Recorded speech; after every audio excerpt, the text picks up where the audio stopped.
बताएंगे हम। ज्वार कैसे बोएंगे, कलश स्थापन कैसे करेंगे, संपूर्ण पूजा की जो विधि है वो हम आज आपको बताएंगे।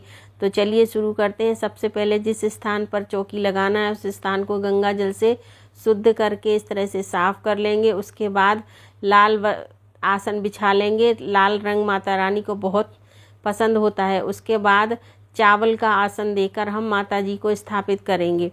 तो लाल रंग के कपड़े के ऊपर थोड़े से अक्षत को रखकर उस पर माता जी को हम आसन देंगे। इस तरह से उनकी स्थापना करेंगे। इसके बाद स्वास्तिक बनाएंगे। तो चावल से ही आज हम स्वास्तिक बनाएंगे। आप चाहें तो अष्टदल कमल भी इस तरह से बना सकते हैं, लेकिन हम आज अक्षत से ही स्वास्तिक बनाएंगे। और स्वास्तिक का हमारे हिंदू धर्म में पूजा विधियों में जो भी शुभ कार्य होते हैं बहुत ही महत्व होता है। माता रानी के जो भक्तों के लिए नवरात्रि का त्यौहार होता है बहुत ही बड़ा त्यौहार माना जाता है। नवरात्रि में माता रानी की पूजा करने से सारी मनोकामनाएं भक्तों की वो पूरी करती हैं। 9 दिनों तक माता रानी की पूजा की जाती है और सभी नियम पूर्वक पूजा करते हैं। माता रानी की नियम पूर्वक पूजा करने से बहुत ही शुभ फल प्राप्त होते हैं और सारी मनोकामनाएं पूर्ण होती हैं। तो देखिए स्वास्तिक बना लिया है। उसके बाद हम लेंगे इस तरह का छोटी सी कुंडी जिसमें कि हम जवारे बोएंगे। तो उसमें रोली से इस तरह से हम स्वास्तिक बना लेंगे। रोली से आप चाहें तो चंदन से बना लें या हल्दी से बना लें, लेकिन रोली से इस तरह से इसमें स्वास्तिक बना लेंगे।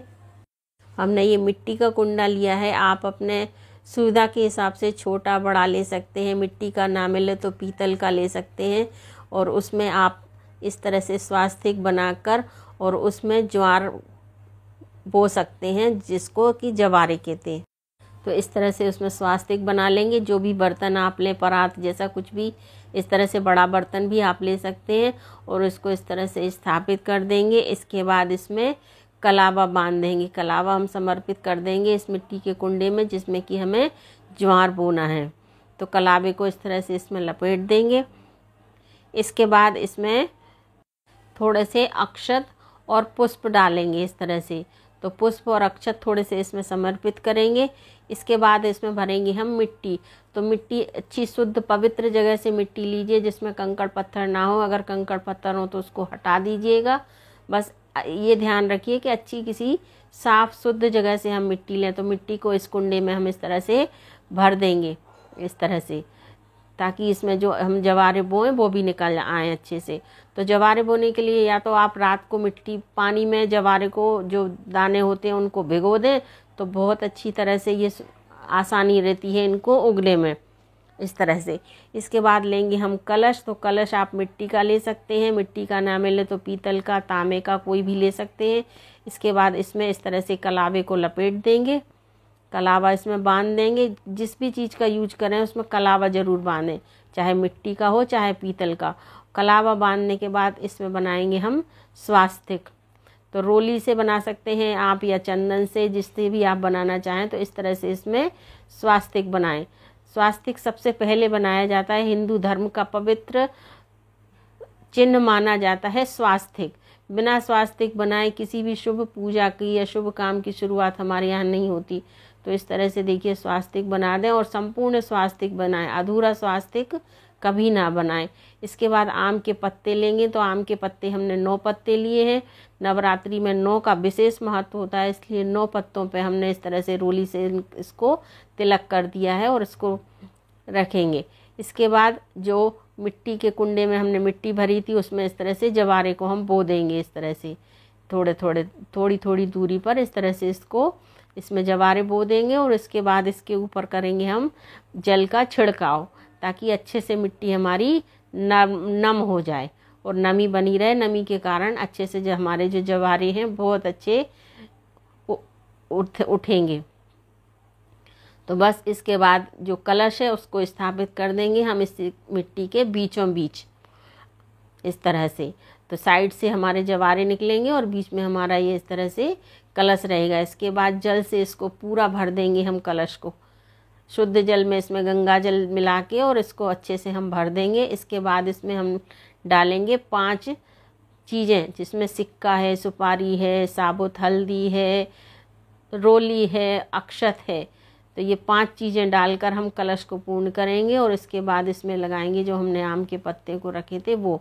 तो इस तरह से आम के पत्तों को से सजाकर हम इसको स्थापित करेंगे कलश को। ये श्री कलश कहलाता है, श्री कलश की स्थापना हो रही है ये।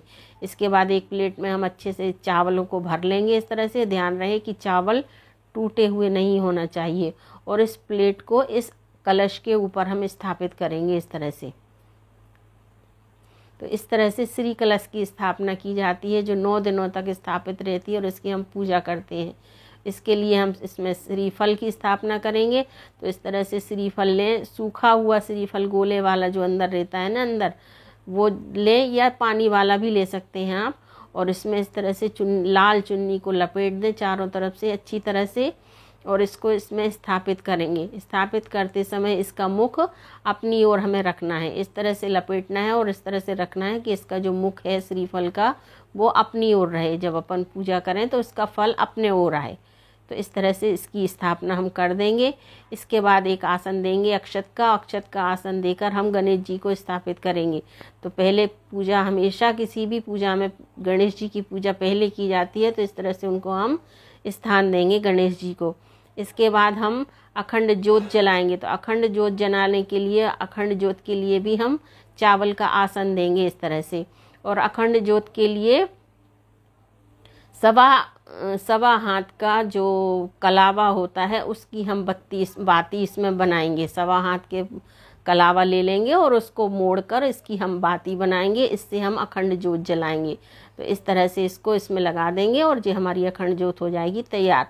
तो अखंड ज्योत को हम जला लेंगे। इसके बाद धूप को भी जला लेंगे और धूप भी स्थापित कर देंगे, धूप इस तरह से। तो धूप और दीप हमारे दोनों प्रज्वलित हम पहले इस तरह से कर लेंगे। और जब अखंड ज्योत अगर आप जला रहे हैं तो एक छोटा दीपक और एक छोटी चिमटी हमेशा पास में रखें ताकि दीपक को संभालने के लिए। इसके बाद हम नवग्रह की स्थापना करेंगे इस तरह से। तो चावल से नवग्रह बनाएंगे इस तरह। नवग्रह की पूजा से हमारे 9 दिन जब इनकी पूजा होती है तो हमारे सारे ग्रह शांत होते हैं और सुख शांति हमारे यहाँ इस तरह से बनी रहती है। तो नवग्रह की स्थापना करने के बाद नवग्रह के रूप में हम इनको सुपारी रखते हैं। तो जो साबुत सुपारी होती है, साबुत सुपारी के जरिए हम इसमें नवग्रह की स्थापना करते हैं। इस तरह से 9 सुपारियाँ 9 नवग्रह का प्रतीक मानकर हम इनकी पूजा करते हैं। नवग्रह की पूजा करने से नवरात्रि में हमारे जो सारे ग्रह हैं वो शांत रहते हैं और हमारे मन को शांति मिलती है। इसके बाद सबसे पहले क्या करना है कि सीधे हाथ में हमें लेना है थोड़ा सा जल और इसमें रखना है एक पुष्प। और सबसे पहले हम माता रानी के आगे संकल्प लेंगे पूजा विधि का कि हे माता रानी, नवरात्रि के व्रत और नवरात्रि के 9 दिनों की पूजा आप हमारी स्वीकार करें। तो माता रानी को साक्षी मानकर, नवग्रहों को साक्षी मानकर, गणपति महाराज और दीपक कलश को साक्षी मानकर हम ये संकल्प लेंगे और जो पुष्प और अक्षत हैं वो माता रानी को इस तरह से समर्पित कर देंगे। उसके बाद कराएंगे हम भाव स्नान। तो जल में गंगा जल मिलाकर पुष्प से हम सभी नवग्रह को, देवी देवताओं को, माता रानी को, सभी को भाव स्नान कराएंगे। तो इस प्रकार से माता रानी से प्रार्थना कीजिए, हमारा व्रत पूर्ण करने में माता रानी हमारी सहायता करेंगी। उसके बाद गणेश जी का हम सबसे पहले पूजन करेंगे। गणेश जी को तिलक लगाएंगे रोली से, चावल से। इसके बाद पुष्प समर्पित करेंगे, दुर्वा समर्पित करेंगे गणेश जी महाराज को। इसके बाद माता रानी को चुनरी समर्पित करेंगे, लाल चुनरी माता रानी को समर्पित करेंगे। हे माता रानी, हमारे परिवार की रक्षा करना और ये 9 दिनों की जो हम पूजा आपकी कर रहे हैं उसको आप स्वीकार करना और अपनी कृपा इस तरह से बनाए रखना। तो इस तरह के भाव मान में रखते हुए माता रानी से प्रार्थना करेंगे। गणेश जी को माला समर्पित करेंगे, चाहे पुष्प की माला हो या जो भी अपनी सुविधा के अनुसार इस तरह से पूजन करेंगे। इसके बाद नवग्रह का पूजन करेंगे। तो नवग्रह को वस्त्र समर्पित करेंगे कलावा के स्वरूप में। तो इस तरह से एक एक छोटा छोटा कलावा नवग्रह को समर्पित करेंगे। और उस नवग्रह जब स्थापित करते हैं तो बिल्कुल हिलना नहीं चाहिए, ना तो चौकी और नवग्रह को हिलाते नहीं है, इसलिए सूखी रोली से हम इनको तिलक करेंगे। जो सूखी रोली होती है उससे हम इनको तिलक करेंगे ताकि नवग्रह जो बिल्कुल हमारे अपने स्थान से हिले ना। इस तरह से मन में भाव लाते हुए माता रानी का जयकारा मन में लगाते हुए पूजा करेंगे, पुष्प समर्पित करेंगे नवग्रह को। इसके बाद तिलक करेंगे, तो जिसमें हमने जवारे बोए थे कुंडे का उसका तिलक करेंगे, कलश का तिलक करेंगे, जो जोत हमने लगाई है उसका तिलक करेंगे। इस तरह से माता रानी को तिलक करेंगे तो सभी का तिलक करेंगे, ताकि सभी जो देवी देवता हमारे इधर विराजित हैं इनके साथ उनकी पूजन करेंगे। और जो भी 9 देवियां हैं माता रानी के साथ, जो 9 देवियां हैं उन सभी को हम तिलक करेंगे। सभी माता रानियों को रोली से तिलक करेंगे इस तरह से। तो इस तरह से सभी 9 माता रानी को हम सिंदूर लगाएंगे। नवरात्रि का जो पूजन होता है माता रानी के भक्तों के लिए बहुत ही खास होता है, तो बहुत ही सरल विधि से आज हम पूजा करना आपको नवरात्रि की बता रहे हैं, पहले दिन की। तो इस तरह से नवरात्रि में पहले दिन का पूजन आप करें।